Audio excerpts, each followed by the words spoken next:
There's something about this time of year, the spring, which makes me want to wake earlier, to catch those precious moments when the house is quiet and outside all you can hear is the gentle sound of birdsong.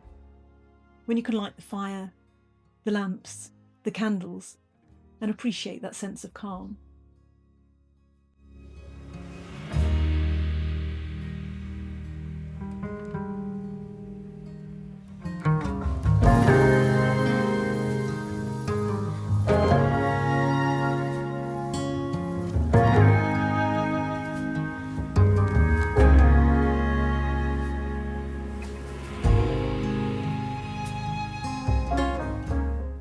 Somehow these early mornings make it feel like there's more time in the day, and taking time to make a pot of tea, to stretch and to breathe, really set you up quite beautifully for the day.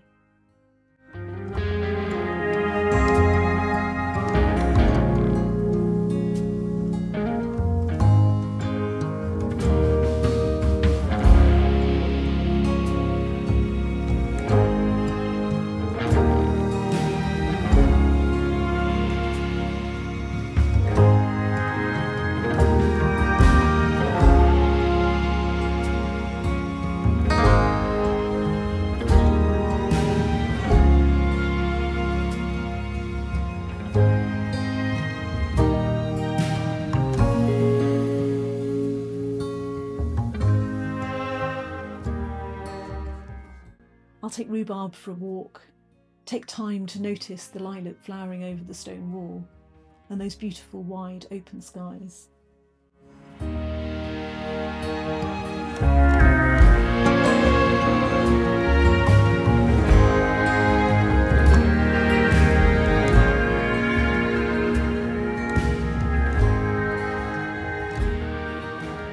Come on then. Good girl. It's a good girl.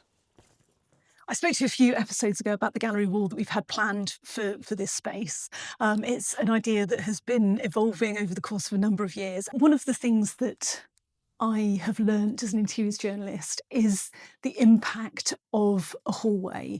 I think that, you don't have to have a big space to create impact. Even in the smallest of hallways, you can use colour, artworks, fabrics, textiles. So this is a lovely double height space. It has these high ceilings, the vintage chandelier that I bought at auction. It has the wood burner and it does feel a really lovely cosy space. And I really felt that a gallery wall up the stairs would really add something to this room.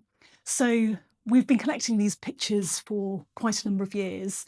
And the thing that's really made me hold off is the sense of nervousness that I felt about how to create a cohesive group, how to hang them together, which pictures should go where, how we are going to hang them on the wall, even down to those practicalities. So as I was saying, the walls are really quite tall. So we worked with a chap who is, who does this kind of thing professionally. So he hangs pictures in galleries. I think he has a really good eye for getting a sense of, where in space these pictures need to be, as well as he had this telescopic ladder. That corner up there almost defeated him.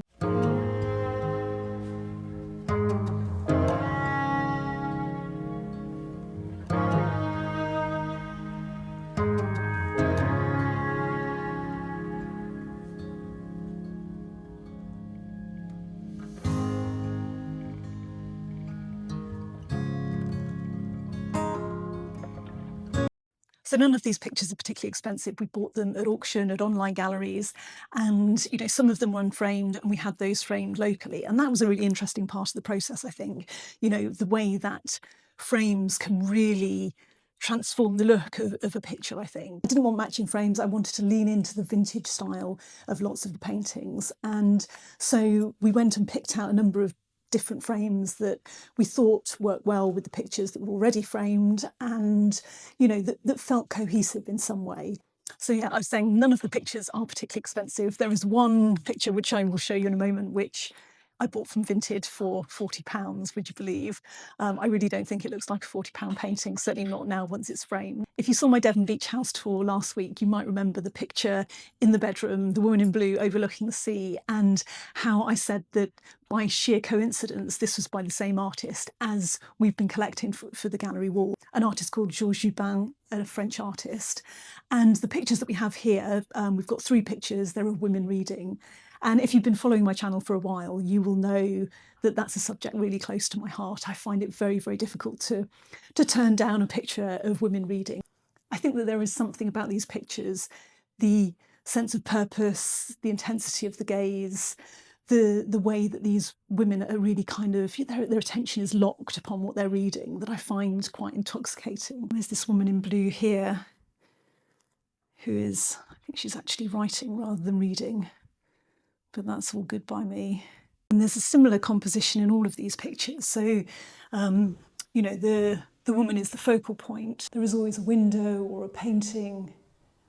And then we've also got some paintings by an artist called Pauline Plummer. There's that one at the very top, the top corner, which I wouldn't like to be on a ladder fixing that to the wall. Then this one here is a self-portrait. I really love that flash of green of the neck scarf. Almost that gaze, that staring through the lens towards the viewer. So this £40 Vinted painting, let me go and get it for you. So here it is, £40 from Vinted. So it's a picture of a town square, this striking, I'm guessing what is a church, and it's a French painting painted in 1937. And I really like the warmth of the colours in this, the golds, the ochres, the oranges, the kind of verdant sense of green that there is, as well as the reflection of the water. I think it's really quite nicely painted. And whilst it's not, obviously by any stretch, an incredible painting, there is something about it that I was really drawn to. Framed up now, I think, this has cost, £120, £130 in total. It looks now a really striking piece. I think these pictures now work really nicely together. I think now as you come into this space, it has this statement chandelier, it has the wood burner, and now, every time I see this gallery wall, it makes me smile.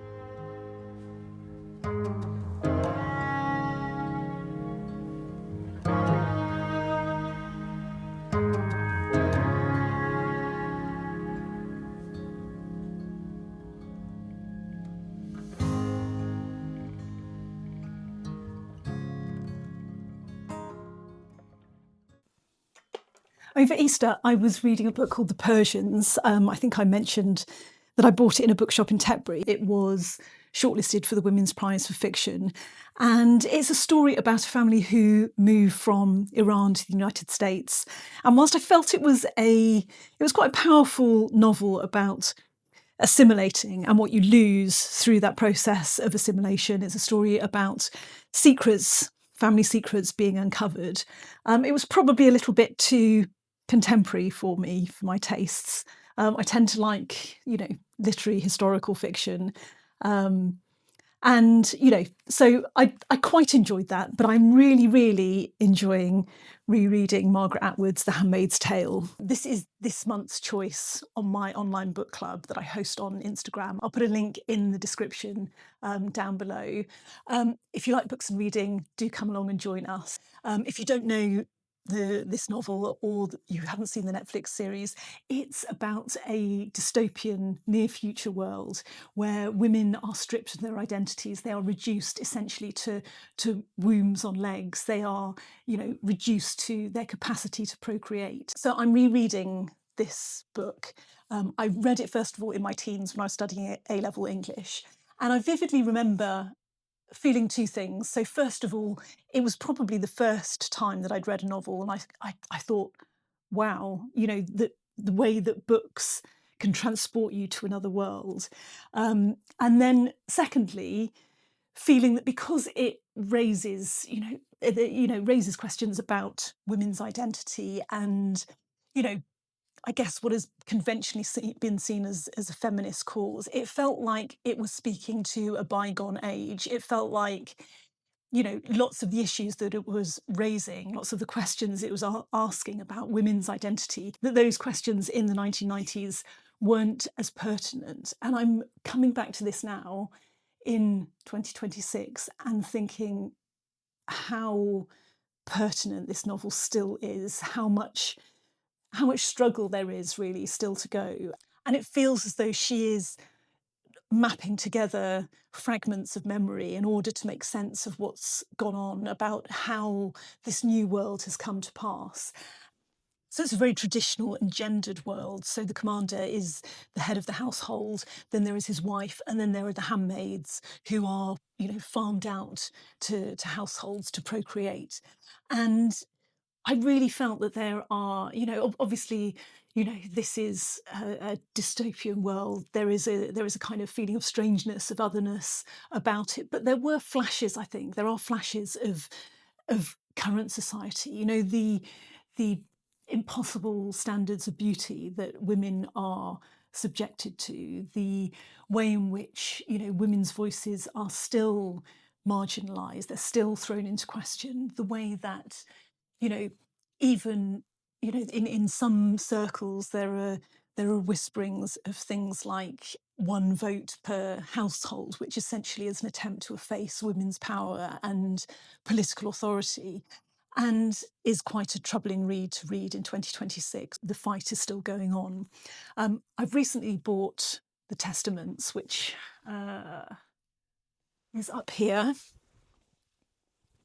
If you're not familiar with The Testaments, this is the sequel to The Handmaid's Tale. It was the joint winner of the Women's Prize for Fiction, and is also it's been made into a Netflix series. So I think I will read this, then go away and watch the series. If you've read The Handmaid's Tale, do let me know what you think. And if you've seen the Netflix series, do let me know if it's worth a watch. Thank you for watching. If you're enjoying this channel, do like and subscribe. There are links at the bottom here, and I will see you back for another episode soon.